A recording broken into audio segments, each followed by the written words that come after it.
आज की पूर्णिमा को वट पूर्णिमा के नाम से भी जाना जाता है।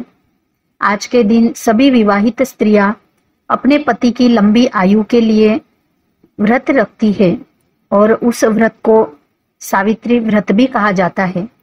तो आइए आज हम सती सावित्री के जीवन प्रसंग को श्रवण करते हैं। धर्मराज युधिष्ठिर ने मार्कंडेय ऋषि से कहा, हे ऋषिकेश, मुझे अपने कष्टों की चिंता नहीं है, किंतु इस द्रौपदी के कष्ट को देखकर अत्यंत क्लेश होता है। जितना कष्ट यह उठा रही है, क्या और किसी अन्य पतिव्रता नारी ने कभी उठाया है? तब मार्कंडेय ऋषि बोले, हे धर्मराज, तुम्हारे इस प्रश्न के उत्तर में मैं तुम्हें पतिव्रता सावित्री की कथा सुनाता हूँ। मद्र देश के राजा का नाम अश्वपति था। उनके कोई भी संतान नहीं थी, इसलिए उन्होंने संतान प्राप्ति के लिए सावित्री देवी की बड़ी उपासना की, जिसके फलस्वरूप उनकी एक अत्यंत सुंदर कन्या उत्पन्न हुई। सावित्री देवी की कृपा से उत्पन्न उस कन्या का नाम अश्वपति ने सावित्री ही रख दिया। सावित्री की उम्र, रूप, गुण और लावण्य शुक्ल पक्ष के चंद्रमा की तरह बढ़ने लगी और वह युवावस्था को प्राप्त हो गई। अब उनके पिता राजा अश्वपति को उसके विवाह की चिंता होने लगी। एक दिन उन्होंने सावित्री को बुलाकर कहा कि पुत्री, तुम अत्यंत विदुषी हो, अतः अपने अनुरूप पति की खोज तुम स्वयं ही कर लो। पिता की आज्ञा पाकर सावित्री एक रुद्ध तथा अत्यंत बुद्धिमान मंत्री को साथ लेकर पति की खोज हेतु देश विदेश के पर्यटन के लिए निकल पड़ी। जब वह अपना पर्यटन कर वापस अपने घर लौटी तो उस समय सावित्री के पिता देवर्षि नारद के साथ भगवत चर्चा कर रहे थे। सावित्री ने दोनों को प्रणाम किया और कहा, हे पिता, आपकी आज्ञानुसार मैं पति का चुनाव करने के लिए अनेक देशों का पर्यटन कर वापस लौटी हूँ। शाल्व देश में द्युमत्सेन नाम से विख्यात एक बड़े ही धर्मात्मा राजा थे, किंतु बाद में दैववश वे अंधे हो गए। जब वे अंधे हुए उस समय उनके पुत्र की बाल्यावस्था थी। द्युमत्सेन के अंधत्व तथा उनके पुत्र के बाल्यपन का लाभ उठाकर उसके पड़ोसी राजा ने उनका राज्य छीन लिया। तब से वे अपनी पत्नी एवं पुत्र सत्यवान के साथ वन में चले आए और कठोर व्रतों का पालन करने लगे। उनके पुत्र सत्यवान अब युवा हो गए हैं, वे सर्वथा मेरे योग्य है, इसलिए उन्हीं को मैंने पति रूप में चुना है। सावित्री की बात सुनकर देवर्षि नारद बोले कि हे राजन, पति के रूप में सत्यवान का चुनाव करके सावित्री ने बड़ी भूल की है। नारद जी के वचनों को सुनकर अश्वपति चिंतित होकर बोले कि हे देवर्षि, सत्यवान में ऐसे कौन से अवगुण हैं जो आप ऐसा कह रहे हैं? इस पर नारद जी ने कहा कि राजन, सत्यवान तो वास्तव में सत्य का ही रूप है और समस्त गुणों का स्वामी है, किंतु वह अल्पायु है और उसकी आयु केवल 1 वर्ष ही शेष रह गई है। उसके बाद वह मृत्यु को प्राप्त हो जाएगा। देवर्षि की बातें सुनकर राजा अश्वपति ने सावित्री से कहा कि हे पुत्री, तुम नारद जी के वचनों को सत्य मानकर किसी दूसरे उत्तम गुणों वाले पुरुष को अपना पति के रूप में चुन लो। इस पर सावित्री बोली कि हे तात, भारतीय नारी अपने जीवन काल में केवल एक ही बार पति का वरण करती है। अब चाहे जो भी हो, मैं किसी दूसरे पुरुष को अपने पति के रूप में स्वीकार नहीं कर सकती। सावित्री की दृढ़ता को देखकर देवर्षि नारद अत्यंत प्रसन्न हुए और उनकी सलाह के अनुसार राजा अश्वपति ने सावित्री का विवाह सत्यवान के साथ कर दिया। विवाह के पश्चात सावित्री अपने राजसी वस्त्राभूषणों को त्याग कर तथा वल्कल धारण कर अपने पति एवं सास ससुर के साथ वन में रहने लगी। पति तथा सास ससुर की सेवा ही उसका धर्म बन गया। किंतु जो जो समय व्यतीत होता जाता था, सावित्री के मन का भय बढ़ता जाता था। अंततः वह दिन भी आ गया जिस दिन सत्यवान की मृत्यु निश्चित थी। उस दिन सावित्री ने दृढ़ निश्चय कर लिया कि वह आज अपने पति को एक भी पल अकेला नहीं छोड़ेगी। जब सत्यवान लकड़ी काटने हेतु कंधे पर कुल्हाड़ी रखकर वन में जाने के लिए तैयार हुए, तो सावित्री भी उसके साथ जाने के लिए तैयार हो गई। सत्यवान ने उसे बहुत समझाया कि वन का मार्ग अत्यंत दुर्गम है और वहां जाने में तुम्हें बहुत कष्ट होगा, किंतु सावित्री अपने निश्चय पर अड़िग रही और अपने सास ससुर की आज्ञा लेकर सत्यवान के साथ वन में चली गई। लकड़ी काटने के लिए सत्यवान एक वृक्ष पर जा चढ़े, किंतु थोड़ी ही देर में वे अस्वस्थ होकर वृक्ष से उतर आए। उनकी अस्वस्थता और पीड़ा को ध्यान में रखकर सावित्री ने उन्हें वही वृक्ष के नीचे उनके सिर को अपनी जंघा पर रखकर लिटा दिया। लेटने के बाद सत्यवान अचेत हो गए। सावित्री समझ गई कि अब सत्यवान का अंतिम समय आ गया है, इसीलिए वह चुपचाप अश्रु बहाते हुए ईश्वर से प्रार्थना करने लगी। अकस्मात सावित्री ने देखा कि एक कांतिमय कृष्णवर्ण हृष्टपुष्ट मुकुटधारी व्यक्ति उसके सामने खड़ा है। सावित्री ने उनसे पूछा कि हे देव, आप कौन हैं? उन्होंने उत्तर दिया कि सावित्री, मैं यमराज हूँ और तुम्हारे पति को लेने आया हूँ। सावित्री बोली, हे प्रभु, सांसारिक प्राणियों को लेने के लिए तो आपके दूत आते हैं, किंतु क्या कारण है कि आज आपको स्वयं आना पड़ा? यमराज ने उत्तर दिया कि देवी, सत्यवान धर्मात्मा तथा गुणों का समुद्र है। मेरे दूत उन्हें ले जाने के योग्य नहीं है, इसीलिए मुझे स्वयं आना पड़ा है। इतना कहकर यमराज ने बलपूर्वक सत्यवान के शरीर में से पाश में बंधा अंगुष्ठ मात्र परिणाम वाला जीव निकाला और दक्षिण दिशा की ओर चल पड़ा। सावित्री अपने पति को ले जाते हुए देखकर स्वयं भी यमराज के पीछे पीछे चल पड़ी। कुछ दूर जाने के बाद जब यमराज ने सावित्री को अपने पीछे आते देखा तो कहा कि हे सावित्री, तू मेरे पीछे मत आ, क्योंकि तेरे पति की आयु पूर्ण हो चुकी है और वह अब मुझे वापस नहीं मिल सकता। अच्छा हो कि तुम लौटकर अपने पति के मृत शरीर की अंत्येष्टि की व्यवस्था कर। अब इस स्थान से आगे तू नहीं जा सकती। सावित्री बोली, हे प्रभु, भारतीय नारी होने के नाते पति का अनुगमन ही मेरा धर्म है और मैं इस स्थान से आगे तो क्या, आपके पीछे आपके लोक तक भी जा सकती हूँ, क्योंकि मेरे पतिव्रत धर्म के बल से मेरी गति कहीं भी रुकने वाली नहीं है।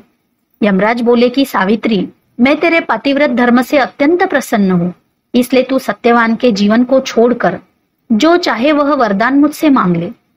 इस पर सावित्री ने कहा कि प्रभु, मेरे श्वशुर नेत्रहीन है, आप कृपा करके उनके नेत्रों की ज्योति पुनः प्रदान कर दीजिए। यमराज बोले कि ऐसा ही होगा, लेकिन अब तुम वापस लौट जाओ। सावित्री ने कहा कि भगवान, जहां मेरे प्राणनाथ होंगे वही मेरा निश्चय आश्रम होगा। इसके सिवा मेरी एक बात और सुनिए, मुझे आज आप जैसे देवता के दर्शन हुए हैं और देव दर्शन तथा संत समागम कभी निष्फल नहीं जाते। इस पर यमराज ने कहा कि देवी, तुमने जो कहा है वह मुझे अत्यंत प्रिय लगा है, अतः तुम फिर से सत्यवान के जीवन को छोड़कर एक वर मांग लो। सावित्री बोली, हे देव, मेरे श्वशुर राज्यच्युत होकर वनवासी जीवन व्यतीत कर रहे हैं, मुझे यह वर दे दीजिए कि उनका राज्य उन्हें वापस मिल जाए। यमराज बोले, तथास्तु, अब तो तुम लौट जाओ। सावित्री ने फिर कहा कि प्रभु, सनातन धर्म के अनुसार मनुष्यों का धर्म है कि वह सब पर दया करे। सत्पुरुष तो अपने पास आए हुए शत्रुओं पर भी दया करते हैं। यमराज बोले कि हे कल्याणी, तू नीति में अत्यंत निपुण है और जैसे प्यासे मनुष्य को जल पीकर जो आनंद प्राप्त होता है, तू वैसा ही आनंद प्रदान करने वाले वचन कहती है। तेरी इस बात से प्रसन्न होकर मैं तुम्हें पुनः एक वरदान देता हूँ, किंतु तू सत्यवान का जीवन वर के रूप में नहीं मांग सकती।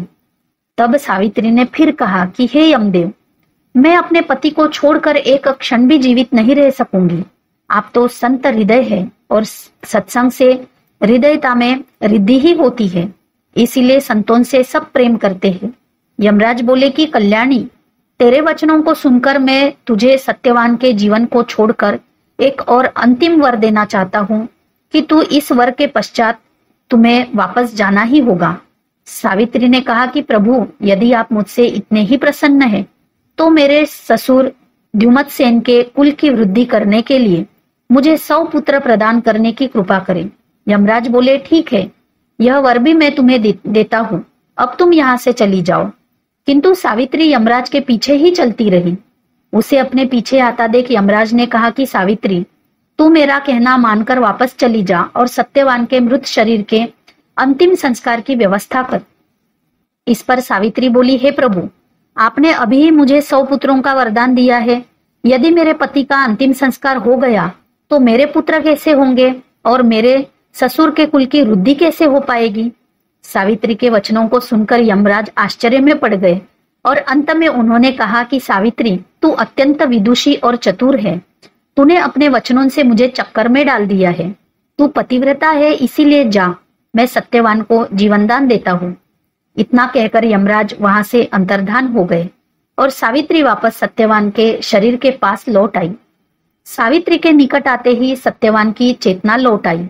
इतनी कथा सुनाकर मार्कंडेय मुनि बोले, हे युधिष्ठिर, इस प्रकार उस पतिव्रता नारी ने अपने श्वशुर कुल के साथ ही साथ अपने पिता के कुल का भी उद्धार किया। इसी प्रकार यह पतिव्रता द्रौपदी भी आप सबका उद्धार करेगी। इसलिए आप समस्त चिंताओं को भूलकर अच्छे दिन आने की प्रतीक्षा करें। अब हम सती सावित्री एवं यमराज के बीच जो ज्ञान का वार्तालाप हुआ वह भी सुनते हैं। मैं जो जो बातें पूछती हूँ उसे आप मुझे बताने की कृपा करें। जीव किस कर्म के प्रभाव से किन किन योनियों में जाता है? पिताजी, कौन कर्म स्वर्गप्रद है और कौन नरकप्रद? किस कर्म के प्रभाव से प्राणी मुक्त हो जाता है तथा श्रीहरि में भक्ति उत्पन्न करने के लिए कौन सा कर्म कारण होता है? किस कर्म के फलस्वरूप प्राणी रोगी होता है और किस कर्म के फलस्वरूप प्राणी निरोगी होता है? दीर्घजीवी और अल्पजीवी होने में कौन कौन से कर्म प्रेरक है? किस कर्म के प्रभाव से प्राणी सुखी होता है और किस कर्म के प्रभाव से दुखी? किस कर्म से मनुष्य अंगहीन, एकाक्ष, बधिर, अंधा, पंगु, उन्मादी, पागल तथा अत्यंत लोभी और नरघाती होता है एवं सिद्धि और सालोक्यादि मुक्ति प्राप्त होने में कौन सा कर्म सहायक है? किस कर्म के प्रभाव से प्राणी ब्राह्मण होता है और किस कर्म के प्रभाव तपस्वी होता है?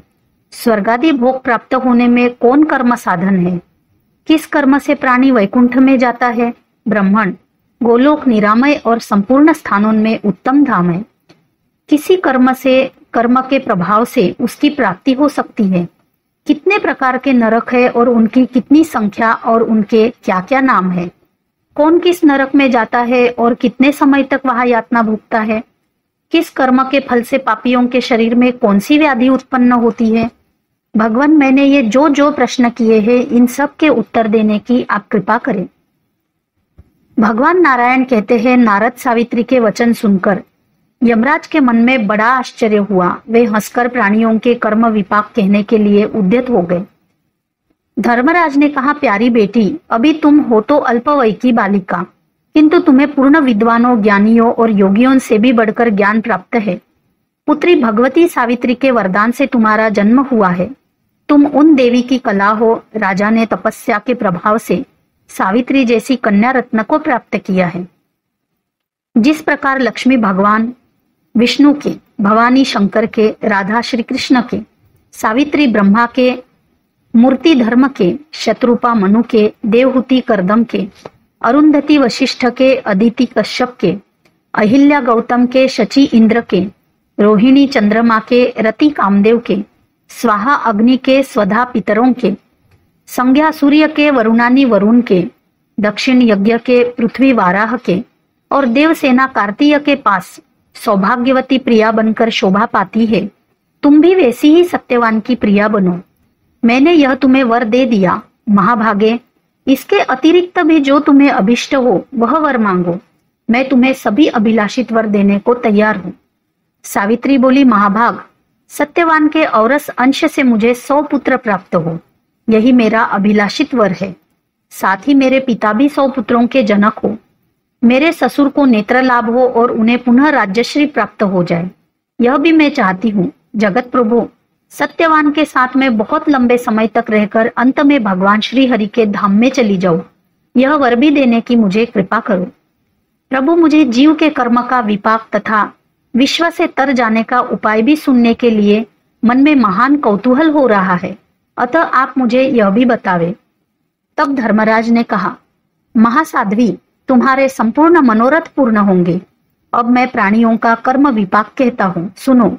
भारतवर्ष में ही शुभ अशुभ कर्मों का जन्म होता है। यही के कर्मों को शुभ या अशुभ की संज्ञा दी गई है। यहाँ सर्वत्र पुण्य क्षेत्र है, अन्यत्र नहीं। अन्यत्र प्राणी केवल कर्मों का फल भोगते हैं। पतिव्रते, देवता, दैत्य, दानव, गंधर्व, यक्ष, राक्षस तथा मनुष्य ये भी कर्म के फल भोगते हैं, परंतु सबका जीवन समान नहीं है।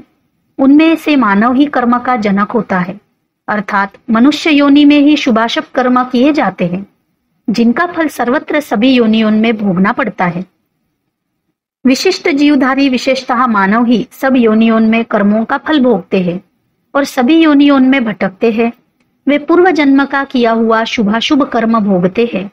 शुभ कर्म के प्रभाव से वे स्वर्गलोक में जाते हैं और अशुभ कर्म से उन्हें नरक में भटकना पड़ता है। कर्म का निर्मूलन हो जाने पर मुक्ति होती है। साध्वी, मुक्ति दो प्रकार की बतलाई गई है, एक निर्वाण स्वरूपा और दूसरी परमात्मा श्री कृष्ण की सेवा रूपा। बुरे कर्म से प्राणी रोगी होता है और शुभ कर्म से आरोग्यवान। वह अपने शुभाशुभ कर्म के अनुसार दीर्घजीवी, अल्पायु, सुखी एवं दुखी होता है। कुत्सित कर्म से ही प्राणी अंगहीन, अंधे, बहरे आदि होते हैं। उत्तम कर्म के फलस्वरूप सिद्धि आदि की प्राप्ति होती है। देवी, सामान्य बातें बताई गई, अब विशेष बात सुनो। सुंदरी, यह अतिशय दुर्लभ विषय शास्त्रों और पुराणों में वर्णित है। इसे सबके सामने नहीं कहना चाहिए। सभी जातियों के लिए भारतवर्ष में मनुष्य का जन्म पाना परम दुर्लभ है। साध्वी, उन सब जातियों में ब्राह्मण श्रेष्ठ माना जाता है। वह समस्त कर्मों में प्रशस्त होता है। भारतवर्ष में विष्णु भक्त ब्राह्मण सबसे श्रेष्ठ है। पतिव्रते वैष्णव के भी दो भेद है, सकाम और निष्काम। सकाम वैष्णव कर्म प्रधान होता है और निष्काम वैष्णव केवल भक्त। सकाम वैष्णव कर्मों का फल भोगता है और निष्काम वैष्णव शुभाशुभ भोग के उपद्रव से दूर रहता है। साध्वी, ऐसा निष्काम वैष्णव शरीर त्याग कर भगवान विष्णु के निरामय पद को प्राप्त कर लेता है। ऐसे निष्काम वैष्णवों का संसार में पुनरागमन नहीं होता। द्विभुज भगवान श्री कृष्ण पूर्ण ब्रह्म परमेश्वर है। उनकी उपासना करने वाले भक्त पुरुष अंत में दिव्य शरीर धारण करके गोलोक में जाते हैं। साध्वी, जो अपने धर्म का पालन नहीं करते वे आचारहीन कामलोलुप लोग अवश्य ही नरक में जाते हैं। चारों ही वर्ण अपने धर्म में कटिबद्ध रहने पर ही शुभ कर्म का फल भोगने के अधिकारी होते हैं। जो अपना कर्तव्य कर्म नहीं करते वे अवश्य ही नरक में जाते हैं। कर्म का फल भोगने के लिए वे भारतवर्ष में नहीं आ सकते। अतएव चार वर्णों के लिए अपने धर्म का पालन करना अत्यंत आवश्यक है। अपने धर्म में संलग्न रहने वाले ब्राह्मण स्वधर्म निरत विप्र को अपनी कन्या देने के फलस्वरूप चंद्रलोक को जाते हैं और वहां 14 मनवंतर काल तक रहते हैं। साध्वी, यदि कन्या को अलंकृत करके दान में दिया उससे दुगुना फल प्राप्त होता है। उन साधु पुरुषों में यदि कामना हो तब तो वे चंद्रमा के लोक में जाते हैं। निष्काम भाव से दान करे तो भगवान विष्णु के परम धाम में पहुंच जाते हैं। गव्य, चांदी, सुवर्ण, वस्त्र, घृत, फल और जल ब्राह्मणों को देने वाले पुण्यात्मा पुरुष चंद्रलोक में जाते हैं। साध्वी, एक मनवंतर तक वे वहां सुविधा पूर्वक निवास करते हैं। उस दान के प्रभाव से उन्हें वहां सुदीर्घ काल तक निवास प्राप्त होता है। पतिव्रते पवित्र ब्राह्मण को सुवर्ण, गौ और ताम्र आदि द्रव्य का दान करने वाले सत्पुरुष सूर्यलोक में जाते हैं। वे भय बाधा से शून्य हो उस विस्तृत लोक में सुदीर्घ काल तक निवास करते हैं। जो ब्राह्मणों को पृथ्वी अथवा प्रचुर धान्य दान करता है वह भगवान विष्णु के परम सुंदर श्वेत द्वीप में जाता है और दीर्घ काल तक वहां वास करता है। भक्ति पूर्वक ब्राह्मण को गृह दान करने वाले पुरुष स्वर्गलोक में जाते हैं और वहां दीर्घकाल काल तक निवास करते हैं। इस प्रकार जब धर्मराज यमराज ने सती सावित्री के सभी ज्ञानमय प्रश्नों के उत्तर दिए तब सती सावित्री ने धर्मराज की नम्र वाणी में स्तुति की। सावित्री ने कहा, प्राचीन काल की बात है, महाभाग सूर्य ने पुष्कर में तपस्या के द्वारा धर्म की आराधना की। तब धर्म के अंशभूत जिन्हें पुत्र रूप में प्राप्त किया उन भगवान धर्मराज को मैं प्रणाम करती हूँ। जो सबके साक्षी है, जिनकी संपूर्ण भूतों में समता है, अतएव जिनका नाम शमन है, उन भगवान शमन को मैं प्रणाम करती हूँ। जो कर्मानुरूप काल के सहयोग से विश्व के संपूर्ण प्राणियों का अंत करते हैं, उन भगवान कृतांत को मैं प्रणाम करती हूँ। जो पापी जनों को शुद्ध करने के निमित्त दंडनीय के लिए ही हाथ में दंड धारण करते हैं तथा जो समस्त कर्मों के उपदेशक है, उन भगवान दंडधर को मेरा प्रणाम है। जो विश्व के संपूर्ण प्राणियों का तथा उनकी समुची आयु का निरंतर परिगणन करते हैं, जिनकी गति को रोक देना अत्यंत कठिन है, उन भगवान काल को मैं प्रणाम करती हूँ। जो तपस्वी वैष्णव धर्मात्मा देने को उद्यत है, उन भगवान यम को मैं प्रणाम करती हूँ। जो अपनी आत्मा में रमण करने वाले सर्वज्ञ पुण्यात्मा पुरुषों के मित्र तथा पापियों के लिए कष्टप्रद है। उन पुण्य मित्र नाम से प्रसिद्ध भगवान धर्मराज को मैं प्रणाम करती हूँ, जिनका जन्म ब्रह्मा जी के वंश में हुआ है तथा जो ब्रह्म तेज से सदा प्रज्वलित रहते हैं एवं जिनके द्वारा परब्रह्म का सतत ध्यान होता रहता है। उन ब्रह्मवंशी भगवान धर्मराज को मेरा प्रणाम है। इस प्रकार प्रार्थना करके सावित्री ने धर्मराज को प्रणाम किया। तब धर्मराज ने सावित्री को विष्णु भजन तथा कर्म के विपाक का प्रसंग सुनाया। जो मनुष्य प्रातः उठकर निरंतर इस यमाष्टक का पाठ करता है, उसे यमराज से भय नहीं होता और उसके सारे पाप नष्ट हो जाते हैं। यदि महान पापी व्यक्ति भी भक्ति से संपन्न होकर निरंतर यमाष्टक का पाठ करता है, तो यमराज अपने काय व्यूह से निश्चित ही उसकी शुद्धि कर देते हैं। इस प्रकार सती सावित्री ने भगवान यमराज से ज्ञान पूर्वक वार्तालाप करके अपने पति के प्राणों को पुनः प्राप्त किया